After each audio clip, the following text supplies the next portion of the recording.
శ్రీకృష్ణ పరబ్రహ్మణే నమః. శ్రీ గురుభ్యో నమః. శ్రీమాత్రే నమః. శ్రీ గణేశాయ నమః. ప్రియాత్మ బంధువులారా, నిత్య జీవితంలో భగవద్గీత 285వ భాగం 13వ అధ్యాయం క్షేత్రజ్ఞ విభాగ యోగం. నిన్నటి ఎపిసోడ్లో క్షేత్రజ్ఞుని యొక్క ప్రభావాన్ని ఒకే ఒక అర్ధ శ్లోకంలో చెప్పి సంక్షిప్తంగా చెప్పి భగవానుడు అదే విషయాన్ని సవిస్తరంగా చెప్పడానికి ప్రయత్నిస్తున్నారు ఈ ఎపిసోడ్లో.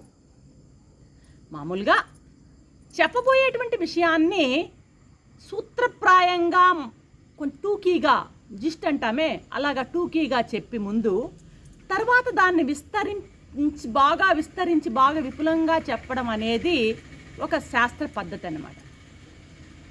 సరే, అది అలా ఉంచితే క్షేత్రజ్ఞుడు సత్తు కాదు అని నిన్న తెలుసుకున్నాం. సత్తు కాదు, అసత్తు కాదు అని పెద్దలు అంటారు అన్నారు కదా, అంటే సత్తు కాదు అని నిన్నటి ఎపిసోడ్లో మనం తెలుసుకున్నాం. మరి సత్ అంటే ఉన్నది అనేది అర్థం అన్నమాట. సత్తు కాదు అంటే ఇప్పుడు చూడండి, ఉదాహరణకి కుందేటి కొమ్ము అంటాం. కుందేటి కొమ్ములాగా అది లేని వస్తువా? సత్తు కాదు అంటే లేని వస్తువా అది? మనం కుందేటి కొమ్ము అంటాం, గగన కుసుమాలు అంటాం. అవి కుందేటి కొమ్ము ఎక్కడా ఉండదు అనమాట, లేని వస్తువు అనమాట. గగన కుసుమాలు అనేటివి ఉండవన్నమాట. కాబట్టి ఆ ఉదాహరణలాగా ఈ పరబ్రహ్మ కూడా లేని వస్తువా లేడా అనేది మనకు అనుమానం వస్తుందన్నమాట. మరి ఆ అనుమానాన్ని నిరసిస్తూ స్వామి ఈ క్షేత్రజ్ఞుడు అభావ వస్తువు కాదు, లేని వస్తువు కాదు. మీరు అలాగా అనుకుంటారేమో, కుందేటి కొమ్ములాగా లేని వస్తువు అనుకుంటారేమో, అది కరెక్ట్ కాదు. అన్ని ఉపాధులకు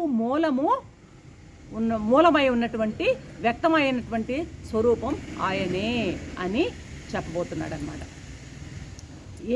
ఏ రూపంగా చెప్పబోతున్నాడు? అధ్యారోప పద్ధతి అనేటువంటి ఒక పద్ధతిని వాడి దీన్ని మనకి చెప్పబోతున్నాడు అనమాట. సరే, అధ్యారోప పద్ధతి అనే పదం విన్నాం మనం. అంటే ఏమిటో చూద్దాం. ఇప్పుడు ఆత్మ అనేది నిష్ప్రపంచమైంది, నిర్విశేషం. దాంట్లో విశేషాలు ఏవీ లేవు. ఆత్మలో ఏది అంటదు, తెలుసు కదా. ఆత్మ యొక్క లక్షణాలు, బ్రహ్మ యొక్క లక్షణాలు, అది నిష్ప్రపంచము, నిర్విశేషం. మరి అటువంటి ఆ వస్తువుకి కొన్ని ఉపాధి యొక్క ధర్మాలని ఆరోపించి, తానున్నటువంటి ఉపాధి యొక్క ధర్మాలను ఆత్మకి ఆరోపించి, ఆ ధర్మాలు లేకున్నా కూడాను ఉన్నట్లుగా ఒప్పుకొని ఆ మూలంగా తత్వాన్ని తెలిపేటువంటి విధానాన్ని అధ్యారోప పద్ధతి అంటారన్నమాట. మామూలుగా ఉపనిషత్తుల్లో పరమాత్మను తెలుసుకునేటందుకు 2 విధాలైనటువంటి లక్షణాలు చెప్పబడ్డాయి.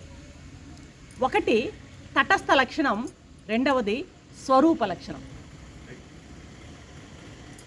తటస్థ లక్షణం శాఖాచంద్ర న్యాయంగా ఉపకరిస్తుంది. ఏంటి శాఖాచంద్ర న్యాయం? ఇప్పుడు విదయ నాటి చంద్రుడు ఎలా ఉంటాడు ఆకాశంలో? ఒక రేఖామాత్రంగా ఉంటాడనమాట. సరే, ఆ విదయ నాటి చంద్రుడిని నేను చూచి నా పక్కన మరొకరు ఉన్నారు. ఏది నాకు కనపడలేదే అని అడిగారు. అడిగినప్పుడు అతనికి నేను చూపాల్సి ఉందన్నమాట.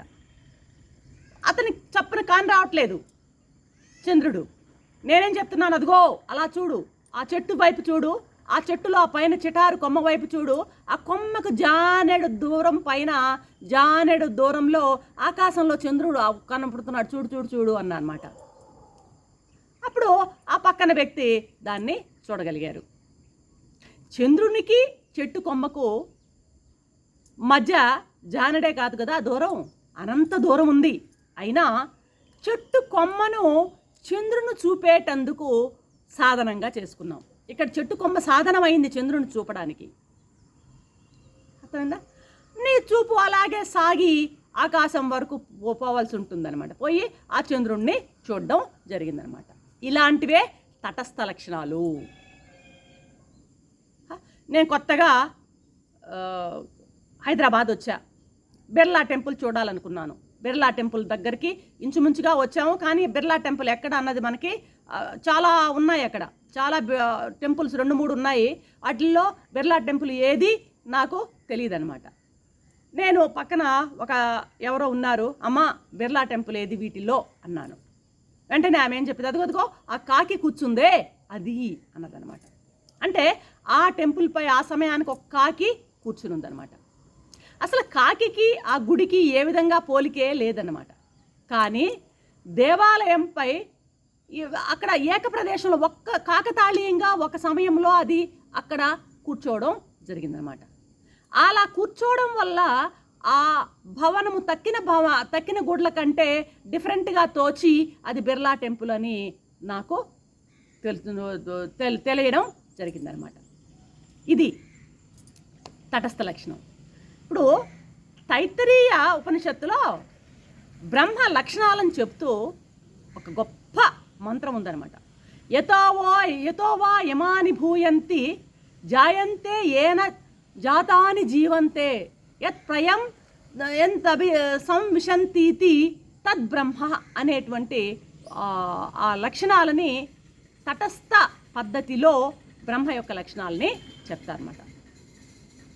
ఈ సమస్త భూత ప్రపంచము దేని నుండి పుట్టిందో, దేని చేత పోషింపబడుతుందో, దేనిలోనికి విలీనం అవుతుందో అదే బ్రహ్మ అని అర్థం అన్నమాట. ఈ మంత్రం యొక్క అర్థం అంటే ఈ సమస్త ప్రపంచం దేంట్లోంచి పుడుతుందో, దేంట్లోంచి పోషింపబడుతుందో, దేంట్లో విలీనం అవుతుందో అదే బ్రహ్మ.